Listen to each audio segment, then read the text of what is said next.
أعوذ بالله من الشيطان الرجيم بسم الله الرحمن الرحيم أولم يروا إلى الطير فوقهم صافات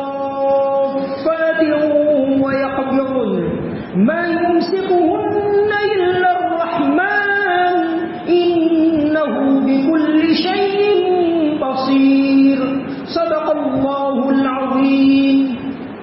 کیا انہوں نے پرندوں کو اپنے اوپر نظر اٹھا کر نہیں دیکھا کہ وہ پروں کو پھیلائے ہوئے ہوتے ہیں اور سمیٹ بھی لیتے ہیں؟ ان کو خدائے رحمان کے سوا کوئی تھامے ہوئے نہیں ہے.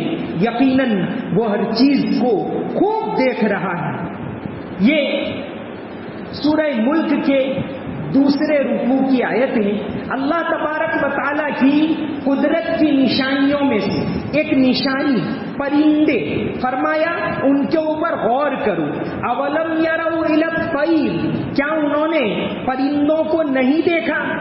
فوقہم، جو ان کے اوپر اڑتے ہیں، صافات ویقبضن ما یمسکہن الا الرحمن، کہ کبھی تو پروں کو کھولتے ہیں اور کبھی سمیٹ لیتے ہیں. آسمان میں ان کو کون روکے رکھتا ہے؟ ان کو اڑنا کس نے سکھایا؟ ان کو روزی کون دیتا ہے؟ یہ کروڑ ہاں پرندے ہیں، ان کو کون کھلا رہا ہے؟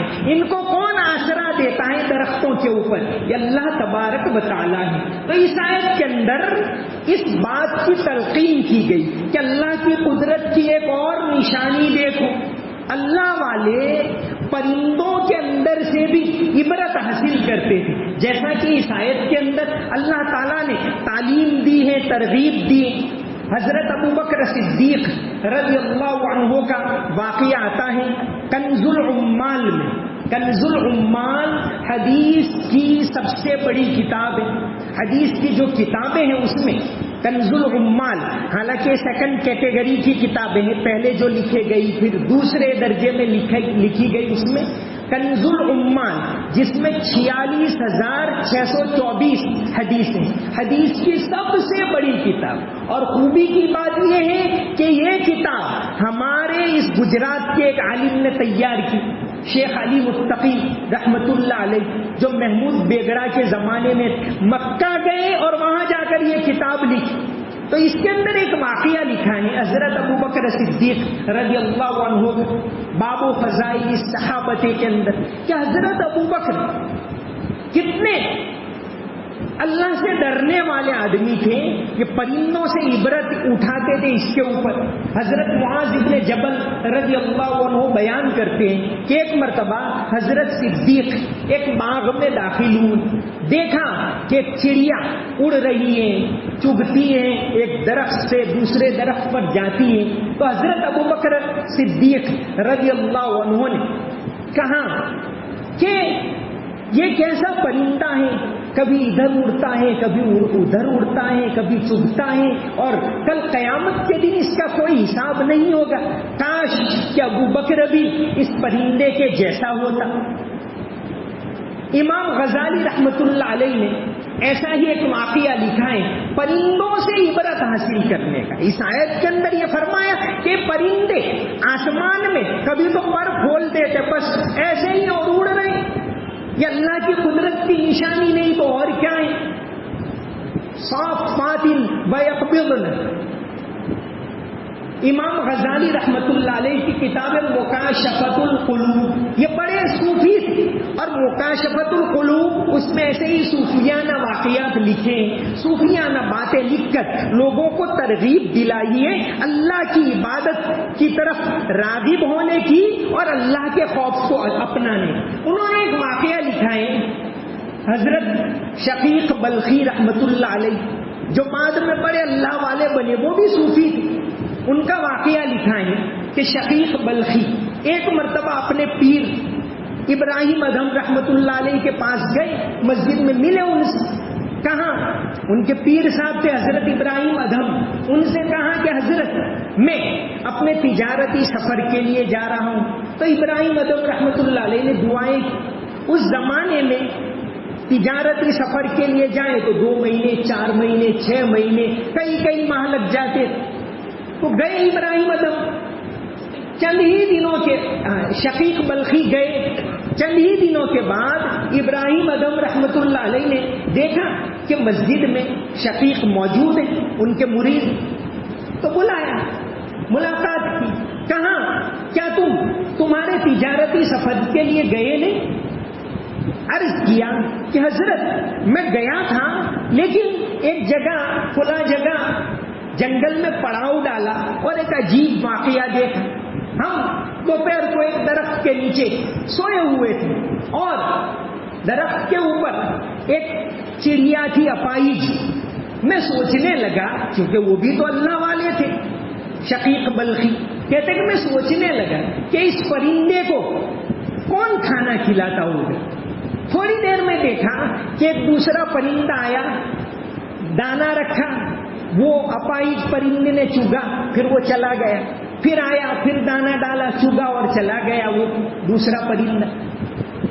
شقیق بلخی کہتے ہیں کہ اسی وقت میں نے سوچا کہ جو اللہ اس اپاہج پرندے کو روزی دیتا ہے، کیا وہ مجھے روزی نہیں دے گا؟ اس لیے میں واپس چلا آیا کہ مجھے کوئی تجارت نہیں کرنی۔ حضرت ابراہیم ادھم رحمت اللہ علیہ نے کہا، ارے واہ واہ شقیق، ہائے تم نے ایک ایسا کام کیا، تم نے ایک اپاہج پرندے کے جیسا بننا سوچا۔ تم یہ بھی تو سوچ سکتے تھے کہ میں اس پرندے جیسا بنوں جو اپنی روزی کا انتظام کرتا اور دوسرے کے بھی کام آتے۔ تم ایسا بھی تو کرتے، جاؤ واپس جاؤ تجارت کے لیے۔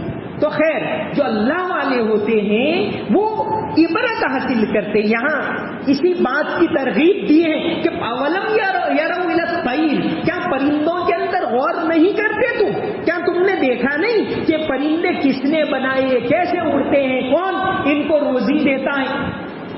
یہ پرندوں کے اوپر سے ہی انسان نے ہوائی جہاز بنایا، اور آپ کو معلوم ہونا چاہیے کہ سب سے پہلا پیراشوٹ یعنی ہوا میں اڑنے کا جو ہے عباس ابن فرناس نے بنایا عیسوی سن 875 میں۔ عباس ابن فرناس نے جو قرطبہ یعنی کورڈوبا اسپین کے رہنے والے تھے، آپ دیکھیے گوگل پر سرچ کیجئے ابن فرناس نے۔ اب یہ بغداد کا انٹرنیشنل ایئرپورٹ ہے وہ ان کے نام پر ہے، ابن فرناس انٹرنیشنل ایئرپورٹ، اور وہاں ان کا بہت بڑا اسٹیچو بھی رکھا ہوا ہے ابن فرناس کا۔ اور جس جگہ پر یعنی کورڈوبا قرطبہ کے اندر جہاں یہ تھے، وہاں کی حکومت نے ابھی ان کو یاد کر کے ایک پل وہاں بنایا، اس کا نام رکھا ابن فرناس برج اسپین کے اندر۔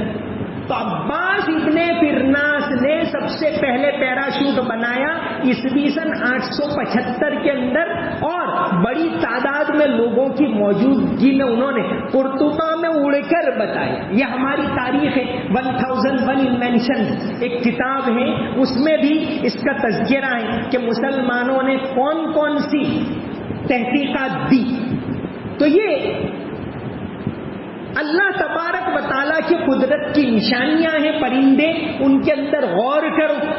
ایک ہندوستان کے ہی بہت بڑے آرتھینولوجسٹ جس کو کہتے ہیں یعنی پرندوں کے ماہر، ہندوستان کے سب سے بڑے پرندوں کے ماہر سالم علی، 1987 میں ان کا انتقال ہوا۔ ملک کے نہیں دنیا بھر کے پرندوں کے بہت بڑے ماہر، ان کو پدم بھوشن ایوارڈ بھی ملا اور پدم وبھوشن بھی ملا۔ ان کا واقعہ، ان کی آپ بیتی جو ہے 89 سال کی عمر میں انہوں نے 1985 میں اپنی آپ بیتی لکھی ہے، دا فال آف اے اسپیرو۔ ان کی آپ بیتی کا نام ہے دا فال آف اے اسپیرو، یعنی چڑیا کا گرنا۔ کیونکہ انہوں نے لکھا ہے کہ میں چھوٹا تھا اور ایک چڑیا گری، ایک پرندہ گرا، میں نے دیکھا کہ اس کی گردن کے اوپر ایک پیلا دبا لگا ہوا تھا، پیلا رنگ چھڑکا ہوا تھا۔ میں سوچنے لگا کہ یہ پرندے کے اوپر یہاں پیلا رنگ آیا کیسے، اور پھر رفتہ رفتہ یہ پرندوں کے بارے میں تحقیق کرتے گئے اور ہندوستان کے سب سے بڑے آرنیتھولوجسٹ یعنی سب سے بڑے ماہر طیور پرندوں کے ماہر بنی.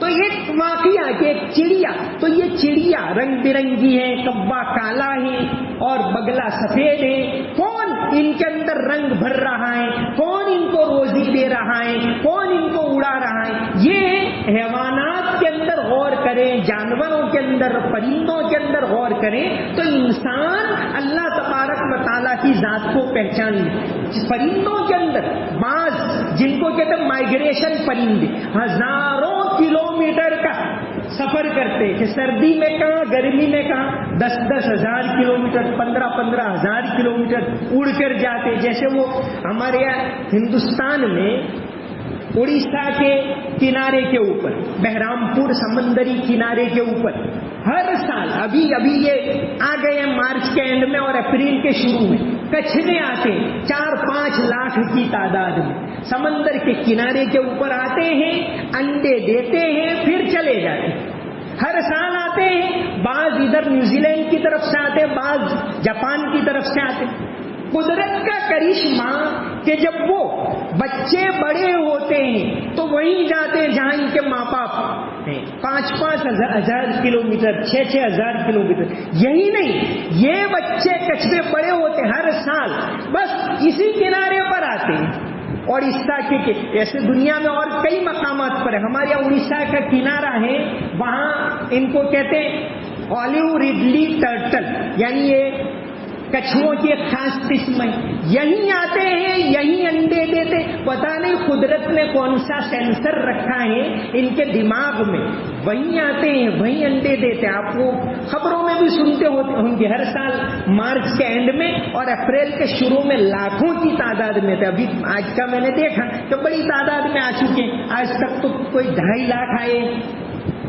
تو یہ کون ان کو راستہ دکھاتا ہے؟ کون ان پرندوں کو پیدا کرتا ہے؟ کون ان کو روزی دیتا ہے؟ کون ان کو اڑنا سکھاتا ہے؟ اگر انسان ان کے اندر غور کرے تو اللہ تبارک و تعالیٰ کی بڑائی کو پہچان لے، اس کی قدرت کو پہچان لے، اس کی عظمت کو پہچان لے. تو یہاں سورہ ملک کے اندر اللہ تعالیٰ کی توحید کی نشانیاں جو بتائی گئی ہیں اس کے اندر یہاں اس آیت کے اندر یہی بتایا کہ ان پرندوں کے اندر غور کرو، ما یمسکہن الا الرحمن، آسمان کے اندر ان کو رحمان کی ذات تھامے رکھتی.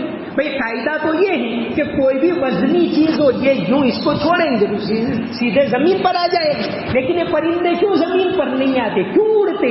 کس نے ان کو طاقت دی؟ کس نے ان کو اڑنا سکھایا؟ کون ان کو سفر کرنا سکھاتا ہے؟ کون ان کو روزی دیتا ہے؟ اس کے اوپر غور کرو. آنکھ والے تیری قدرت کا تماشا دیکھیں، آنکھ والے تیری قدرت کا تماشا دیکھیں. دیدہ کور کو کیا آئے نظر کیا دیکھے کہ اگر انسان کے اندر کی آنکھ کھلی ہو. یہ ساری چیزیں ہیں، حقیقتیں ہیں، سائنس ہے، اس کے اوپر غور کریں، اس کو جانیں، لیکن اس کے اندر سے انسان سبق سیکھے کہ ان کو پیدا کرنے والا، ان کو اڑانے والا، ان کو آسمان میں تھامنے والا، ان کو روزی دینے والا. یہ آگے کی اس کے بعد کی آیت کے اندر روزی کا ذکر پھر سے آ رہا ہے. تو ان کو روزی دینا، کتنے لاکھوں پرندے ہیں، کتنے لاکھوں جانور ہیں جنگلوں کے اندر، کون ان کو روزی دے رہا ہے؟ کوئی کھیتی کرنے تو یہ جاتے نہیں، کوئی کمانے کے لیے نہیں جاتے، لیکن اللہ تبارک و تعالیٰ ان کو کھلا رہا ہے. تو اس آیت کے اندر یہی تلقین ہے کہ تم ان کے اندر غور کرو، اللہ کی بڑائی کو پہچانو اور اس کی عبادت کرو. وما علینا الا البلاغ المبین. اللهم صل على محمد وعلى ال محمد وبارك وسلم. ربنا آتنا في الدنيا حسنة وفي الآخرة حسنة وقنا عذاب النار. رب اغفر وارحم وتجاوز عما تعلم إنك أنت العز الأكرم. ربنا آتنا في الدنيا حسنة وفي الآخرة حسنة وقنا عذاب النار. اللهم آت نفوسنا تقواها وزكها أنت خير من زكاها. یا اللہ ہمارے گناہوں گناہوں کو معاف فرما، ہماری مغفرت فرما یا اللہ، مغفرت کا عشرہ چل رہا ہے، ہمیں معاف فرما، ہماری تمام کوتاہیوں کو معاف فرما یا اللہ، عافیت کے ساتھ تیرے دین کے اوپر چلنے کی توفیق عطا فرما یا اللہ، تیری پہچان نصیب فرما یا اللہ، تیری پہچان نصیب فرما، تیرا خوف عطا فرما، تیری عبادت کرنے کی توفیق عطا فرما یا اللہ، تیرے حقوق ادا کرنے کی توفیق عطا فرما، بندوں کے حقوق ادا کرنے کی توفیق عطا فرما یا اللہ، تمام مسجدوں کو آباد فرما، مدرسوں کو آباد فرما یا اللہ، اس ملک کے اندر عافیت اور امن و امان قائم فرما، امن و امان قائم فرما، ملک کے اندر محبت کے ماحول کو قائم فرما یا اللہ، ملک کے اندر محبت کے ماحول کو قائم فرما، ہمیں اخلاق والی زندگی نصیب فرما یا اللہ، ہمیں نبی کریم صلی اللہ علیہ وسلم کے طریقے کے اوپر چلنے کی توفیق عطا فرما، آپ صلی اللہ علیہ وسلم کی محبت ہم تمام کو نصیب فرما۔ اللہم صلی علی محمد وعلی آل محمد وبارک وسلم۔ سمعنا واطعنا غفرانک ربنا والیک المصیر برحمتک یا ارحم الراحمین۔